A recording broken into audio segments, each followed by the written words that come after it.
wassalatu wassalamu ala asyrafil anbiya'i wal mursalin wa ala alihi wa sahbihi wa barik wasallim ajma'in. Amma ba'du.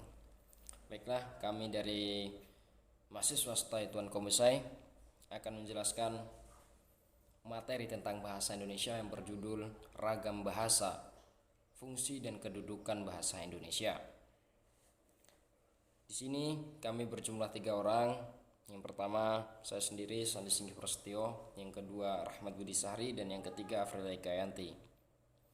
Dengan hal ini kami pertama ingin membahas tentang ragam bahasa Indonesia, yang hal ini akan dijelaskan oleh saudara kami Rahmat Budi Sahri. Kepadanya kami persilahkan. Assalamualaikum warahmatullahi wabarakatuh. Baiklah, di sini saya akan sedikit menerangkan tentang ragam bahasa. Pengertian ragam bahasa ialah kumpulan bahasa sebagai alat interaksi antar objek yang memiliki spesifikasi tertentu. Penggunaan ragam bahasa Indonesia yang baik dan yang benar. Penggunaan yang baik ialah penggunaan ragam bahasa sesuai dengan kondisi, tempat, dan situasi. Kapan kita harus menggunakan ragam bahasa tersebut. Sedangkan penggunaan ragam bahasa yang benar ialah penggunaan ragam bahasa yang sesuai dengan kaidah-kaidah yang ada. Jenis-jenis ragam bahasa terbagi menjadi 4. Pertama, ragam bahasa berdasarkan cara pandang penutur. Ini terbagi lagi menjadi 4. Pertama, ragam bahasa daerah. Kedua, ragam bahasa pendidikan. Ketiga, ragam bahasa formal. Dan yang terakhir, ragam bahasa non-formal.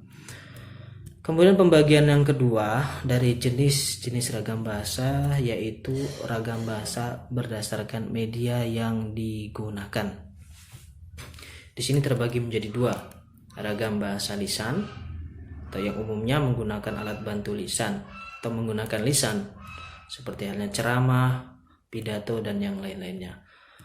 Dan yang kedua, ragam bahasa non lisan atau ragam bahasa tulis. Di sini ragam bahasa yang menggunakan alat bantu atau menggunakan media buku dan tentunya menggunakan ejaan tata bahasa yang baik. Kemudian pembagian yang ketiga dari jenis-jenis ragam bahasa ialah ragam bahasa berdasarkan waktu penggunaan. Di sini terbagi menjadi 2. Ragam bahasa lama. Ragam bahasa lama ialah ragam bahasa yang digunakan dari zaman kerajaan seperti kerajaan Sriwijaya hingga tercetusnya bahasa Indonesia pada tanggal 28 Oktober tahun 1928 atau di Hari Sumpah Pemuda.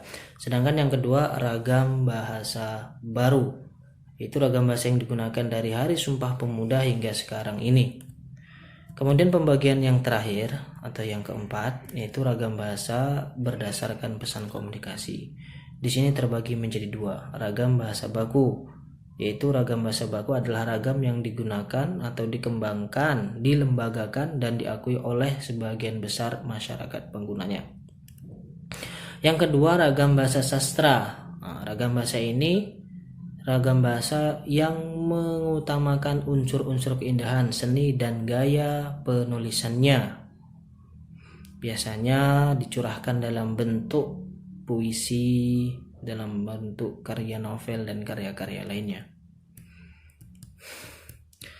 Metode penggunaan ragam bahasa. Karena banyaknya ragam bahasa di negara kita, Indonesia ini, maka kita sebagai pengguna dituntut untuk cerdas dalam menggunakannya. Kita harus tahu kapan, dengan siapa, dan di mana kita menggunakan ragam bahasa tersebut. Contoh-contoh dari ragam bahasa.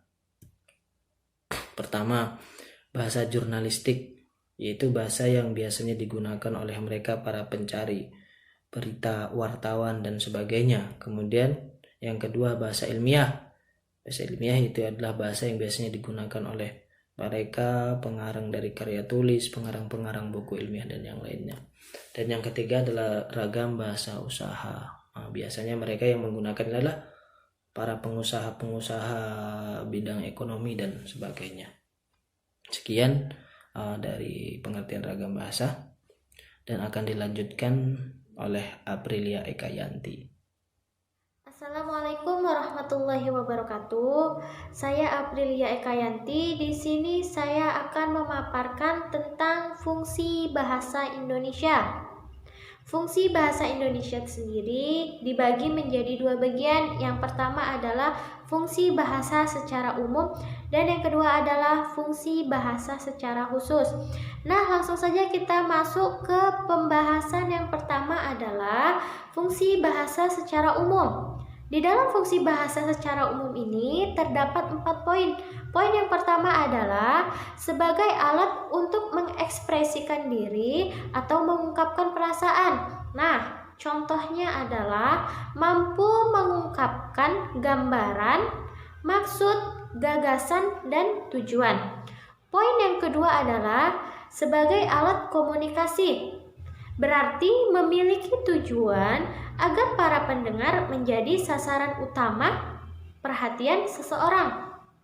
Poin yang ketiga adalah sebagai alat beradaptasi sosial. Pada saat beradaptasi sosial, seseorang akan memilih bahasa tergantung situasi dan kondisi yang dihadapinya. Contohnya, ketika kita dalam lingkungan orang-orang Jawa dan berbahasa Jawa, otomatis kita mengikuti bahasa tersebut. Nah, poin yang keempat adalah sebagai alat kontrol sosial yang mempengaruhi sikap, tingkah laku, serta tutur kata seseorang. Contohnya adalah sebagai alat peredam amarah. Langsung saja kita masuk ke poin yang kedua, yaitu fungsi bahasa secara khusus. Di dalam fungsi bahasa secara khusus ini terdapat 3 poin.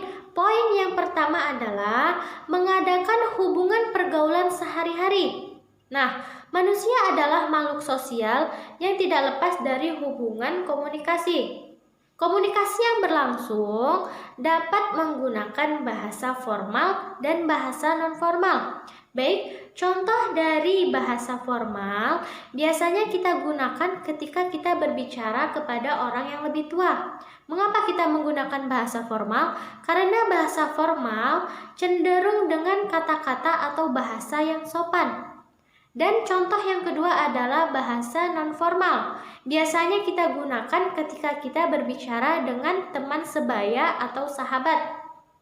Mengapa kita menggunakan bahasa non-formal? Karena bahasa non-formal cenderung menggunakan bahasa yang santai. Baik, kita masuk ke poin yang kedua, yaitu mewujudkan seni. Dipakai untuk mengungkapkan perasaan melalui media seni. Contohnya puisi, musik, syair, lagu, atau lain-lain. Poin yang ketiga adalah mempelajari bahasa kuno. Dengan kita mempelajari bahasa kuno, kita dapat mengetahui peristiwa-peristiwa yang sudah berlalu atau peristiwa di masa lampau. Baik, terima kasih. Itulah materi saya, yaitu fungsi bahasa Indonesia. Materi selanjutnya adalah kedudukan bahasa Indonesia yang akan disampaikan oleh saudara kita, yaitu Sandi Singgih Prasetyo. Kepada Sandi Singgih Prasetyo, waktu dan tempat dipersilahkan. Baik, terima kasih. Bismillahirrahmanirrahim. Assalamualaikum warahmatullahi wabarakatuh. Saya di sini akan melanjutkan tentang pembahasan ragam bahasa, fungsi dan kedudukan bahasa Indonesia. Dan saya akan menjelaskan tentang kedudukan bahasa Indonesia. Kedudukan bahasa Indonesia itu banyak macamnya. Karena kedudukan bahasa Indonesia itu adalah di atas bahasa-bahasa daerah. Jadi di atas bahasa-bahasa daerah.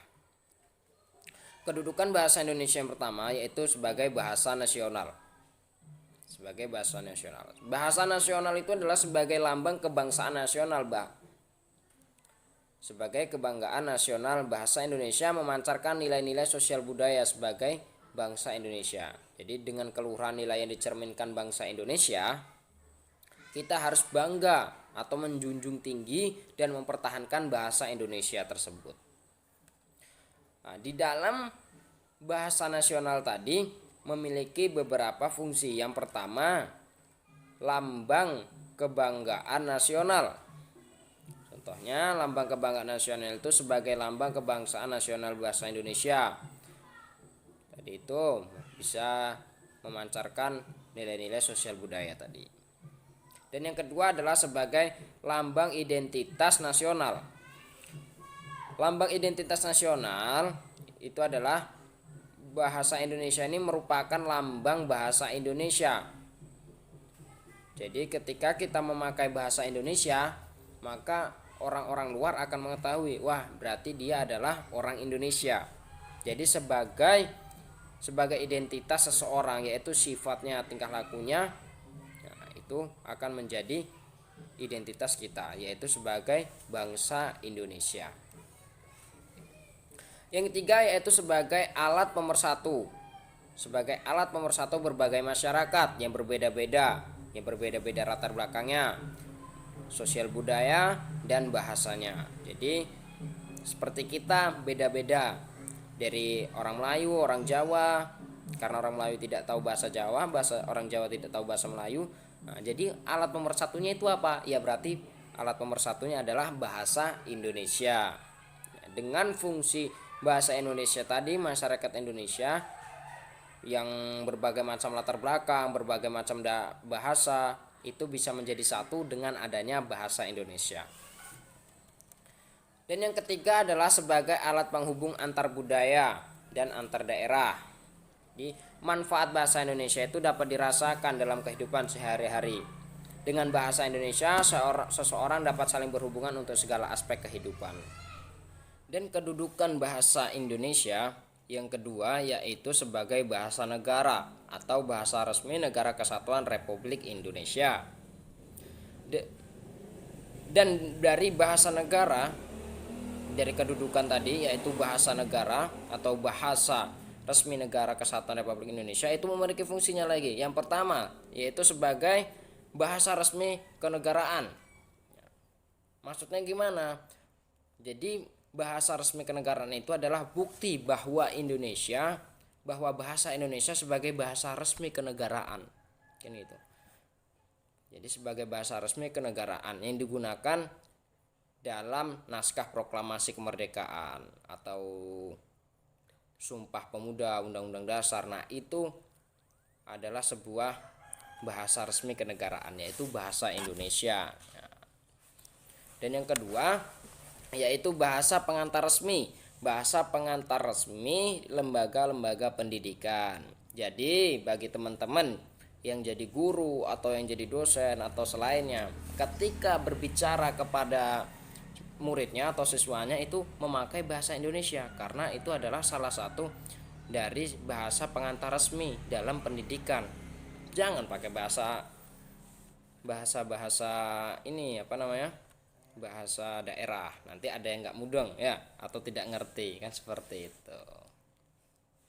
Dan yang ketiga itu adalah sebagai bahasa resmi di dalam perhubungan pada tingkat nasional untuk kepentingan perencanaan dan pelaksanaan pembangunan serta pemerintahan. Jadi pemerintah atau yang lainnya itu harus memakai bahasa Indonesia karena kita tinggal di Indonesia. Itu apalagi dalam sebuah forum, kalau bisa kita memakai bahasa resmi kita yaitu bahasa Indonesia, bukan memakai bahasa-bahasa Melayu atau bahasa Jawa atau selainnya, kan seperti itu.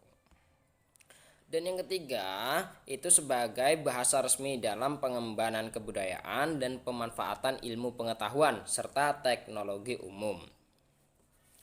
Kebudayaan nasional yang beragam yang berasal dari masyarakat Indonesia yang beragam pula dalam penyebarluasan ilmu dan teknologi modern agar jangkauan pemakaiannya lebih luas, penyebaran ilmu dan teknologinya baik, kan itu walaupun itu melalui buku-buku pelajaran, buku-buku populer, majalah ilmiah atau selainnya, hendaknya itu menggunakan bahasa Indonesia. Jadi pelaksanaan ini mempunyai hubungan timbal balik ya dengan fungsinya sebagai bahasa ilmu yang dirintis lewat lembaga-lembaga pendidikan, khususnya di perguruan tinggi. Nah, jadi seperti kita di perguruan tinggi, ya kan, STAI, Sekolah Tinggi Islam Agama Islam, Sekolah Tinggi Agama Islam. Nah, itu harus memakai bahasa Indonesia, jangan memakai bahasa-bahasa selain dari bahasa Indonesia. Sekian dari kami. pembahasan materi atau penjelasan tentang materi bahasa Indonesia, yaitu ragam bahasa, fungsi, dan kedudukannya. Saya mewakili teman-teman, yaitu dari Rahmat Budi Syahri, Saudari Afrilia Ekayanti, dan saya sendiri Sandi Singgih Prasetyo. Mohon maafnya ketika ada penyalahan kata atau pengucapan yang telah kami paparkan di belakang. Karena manusia itu tidak lepas dari kesalahan. Mahalul khata' wan nisyan. Seperti itu. Jadi sekian dari kami semua. Terima kasih kepada teman-teman, terutama kepada Ibu dosen, yaitu Ibu Ureni Juniarti. Assalamualaikum warahmatullahi wabarakatuh.